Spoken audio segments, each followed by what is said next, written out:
Assalamualaikum warahmatullahi wabarakatuh. Halo teman-teman semua. Dalam video ini saya akan membahas apa itu waterfall.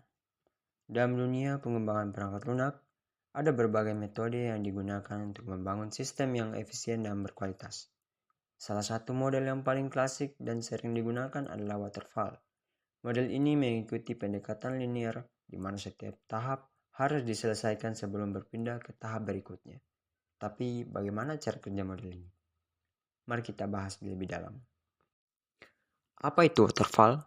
Waterfall adalah salah satu model dalam Software Development Lifecycle atau bisa disebut SDLC yang digunakan dalam pengembangan perangkat lunak.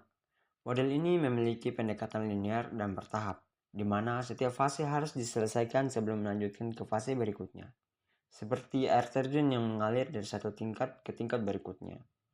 Model waterfall mengikuti urutan yang tetap, mulai dari analisis kebutuhan hingga pemeliharaan sistem.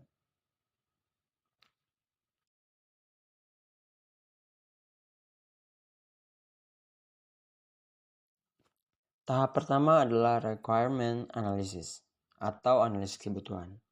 Analisis kebutuhan ini mengidentifikasi kebutuhan dari pengguna atau klien dan mendokumentasikan semua spesifikasi sistem dalam dokumen Software Requirement Specification atau biasa dibilang SRS, di mana semua informasi tentang sistem dikumpulkan. Dokumen yang dihasilkan akan menjadi panduan utama untuk tahap berikutnya. Setelah requirement analysis, tahap berikutnya adalah sistem desain atau perancangan sistem.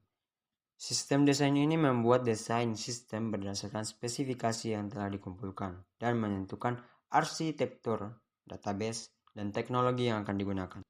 Di sini, pengembangan membuat blueprint atau rancangan sistem sebelum proses coding dimulai. Tahap implementation atau pengkodean. Ini adalah pengembangan perangkat lunak sesuai dengan desain yang telah dibuat dan melakukan pengkodean dengan bahasa pemrograman yang sesuai. Saat kode program mulai ditulis, berdasarkan desain sistem, developer memastikan kode berjalan sesuai spesifikasi yang telah dirancang. Setelah implementation selesai, tahap berikutnya adalah testing atau pengujian. Ialah menguji sistem untuk menemukan bug atau kesalahan dalam kode dan melakukan uji coba fungsionalitas dan performa sistem. Tujuannya untuk memastikan sistem berjalan dengan baik dan tidak ada kesalahan sebelum diterapkan ke pengguna. Tahap kelima yaitu deployment atau penerapan.